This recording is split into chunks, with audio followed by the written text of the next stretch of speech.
Please welcome the editor of SUP Magazine, Joe Carberry. Yes. Yes. How's everybody doing tonight? I have to say, most times when I speak in front of people, I'm petrified. But like this crowd, I just see a bunch of friends out there, and I'm happy to be here. I'm humbled to be here. Thank you for letting me edit SUP Magazine. You guys make the magazine great, so thank you so much. So good to be here. Yes, you guys make the mag great. I guess last year was such a hustle to get the show together that we didn't get a chance to really reflect on everything and how it came together and who brought it together. And there's a lot of people that help you in this life. You don't just do things alone, as you guys are so aware as you move through the athletic realm. I need to thank some key people that helped me. Grind Media Senior Vice President Norb Garrett. I don't know if he's out there. He's a great. Hard to find a vice president that actually paddles and knows the sport. The guy's the man. So the rest of the Grind team, Tony Perez, many of you know Tony, Sean Nielsen, JP Van Sway, Parker Meek, Dustin Vance, Scott Smith, Tim Woodward, Jeff Moog, a good friend of mine, Jeff Moog. Where are you at, buddy? Scott, this place looks beautiful because of Scott Woodward, our head of events.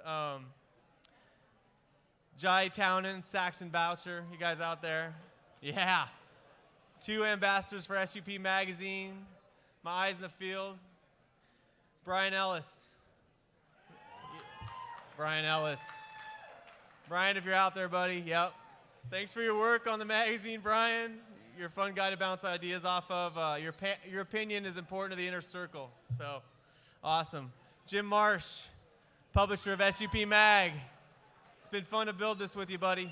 Nice work. Todd Lynch, the edits you guys see tonight, Todd nailed it. So, of course, the one and only Chris Aguilar. Pretty much everything he points a lens at turns to beauty. So, I want to give a shout out to Tristan Boxford as well. Some of that radical footage you guys saw that got everybody amped. Yeah, that's right. The Waterman League. Tristan, thank you. I want to remind people, to get our sport into the Olympics, we need a legitimate world tour. Tristan has managed to pull off 2 of them in an extremely difficult economic time. And so, Tristan, props, buddy. Nice work. Nick Hines. Nick, my man, thank you. Rob Zaleski. Rob, I know the late nights haven't always been awesome, but artistically, we're on the same page. I love your work, buddy, and this magazine wouldn't be where it is without you. Dave Shively. Yeah. Dave, look what we've built, buddy. Nice work. Yeah, your opinion's super valuable, my man. Travel writing, spot on. We've gotten to paddle in some amazing places. Steep creeks and Sierras, Pacific Ocean. Love it, man. Thank you. You're not only a value to this team, but you're a good friend wherever you're at out there. And finally, your host this evening.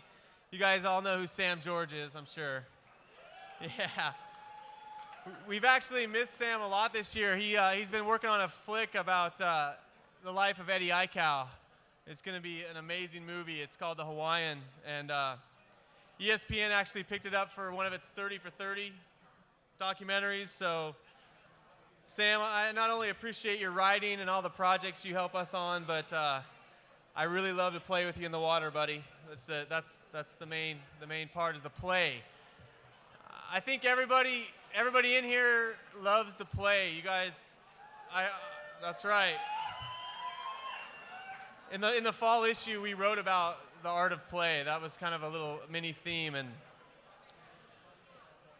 I think it's about keeping the child alive in all of us, and I'm obsessed with it myself. I know how happy it makes all of us to express ourselves in the sport we love, to be individuals, to have our own style, how healthy it makes us. That's right. And you are the artists to me, guys, everybody out here, all the athletes, this night's for you, for sure. So, I mean, you created a standard and aesthetic that has helped this sport continue to grow. Fun to watch, hard to take your eyes off, guys. It's so fun. And as the editor of the mag, I'm pretty lucky. I get to watch some amazing people play. I've gotten to watch Jamie Mitchell catch barrels from the water, and I've gotten to watch him win races. Danny Ching, I've seen him paddle a canoe. That's rad. If you ever got to see that, watching Danny use a paddle in any form is it's like a brush stroke. So, Brandy, you definitely, Brandy Backstick, you make a race look like an art installment. So I love it. Always there at the end. It's intense. You guys it looks good when you guys are doing it. Andrea Moeller turning bump runs into a mural. Chuck Patterson. Chuck, it's been a pleasure to watch you just put this sport on the map and help be a part of all this, and I'm humbled to be able to do it. So thank you. You made this sport better. So Dan Gavir, if you're out there, it's easy for me to say. This is easy. This isn't even a stretch. Dan, you're definitely the most innovative whitewater paddler alive. So that's simply put. Yeah, it's true. It is the way it is. And all the young kids that are going to be the next gen, Zane Schweitzer, Sean Pointer, Maddie Becker, all of you, heroes, all of you, love it. Because to me, there's absolutely nothing more Beethoven or Da Vinci than paddling as often as you can, performing every day, and making art out of play. So, tradition, people, tradition. A toast. Raise your glasses. Please drink responsibly, too. Let's have a toast to Body Glove for presenting this fine evening at the 2012 SUP Awards. That's right. That's right. Let us toast Future Finns, Crew Vodka, Kona Brewing, and let us toast one another in celebration of this fine sport. Everyone, to all of you. Sam? All right.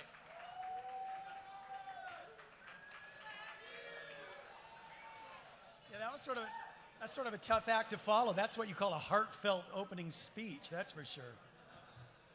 I was talking to Jim Kempton a little while ago, and we were talking about how many pole awards have we gone to in this area right here in San Clemente.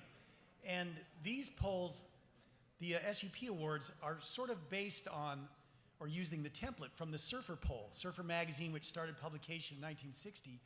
In 1963, they started their poll where they had the readers write in and tell who they thought were the top people in the sport. This actually is the very first issue of where the Surfer poll was published. And it's really interesting when you go through and look at it today.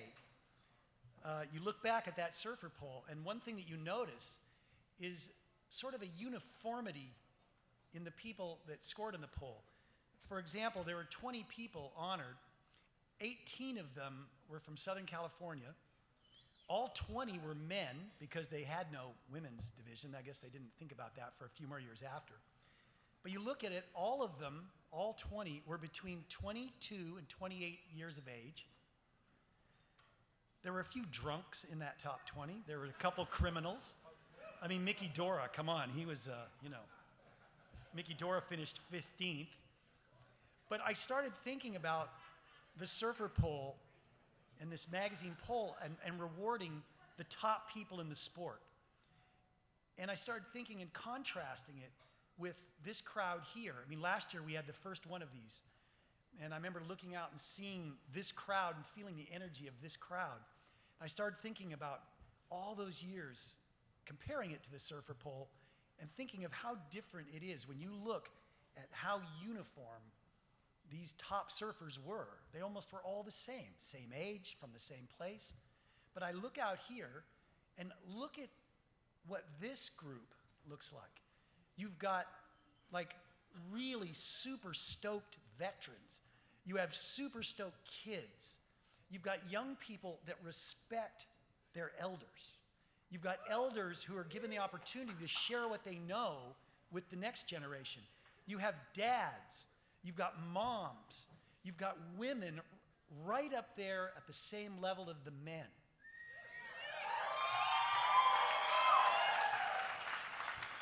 And it really made me think about what the essence of tonight is. Yes, we are giving awards and we are celebrating the top people from that sport. And they're the top people because they happen to stand out from this crowd.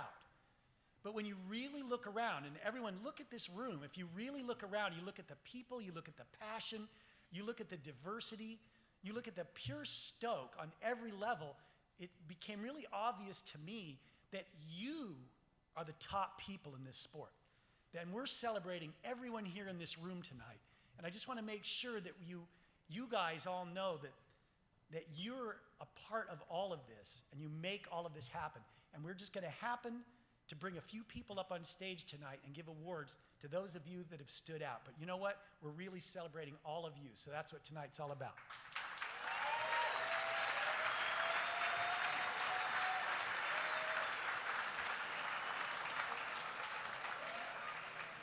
And I'll guarantee this pole awards, unlike the surfer pole, will run a lot smoother. I remember one year when the famous Australian Simon Anderson won his award. He got like third place. He was so nervous and he had drunk so much that he wet his pants. So he gave an 18-minute acceptance speech because he thought that the hot lights would dry the front of his pants. And everyone just thought, oh, he's brilliant, mate, he's brilliant. No, he had wet his pants. So I don't think anyone's going to wet their pants tonight. Let's hope.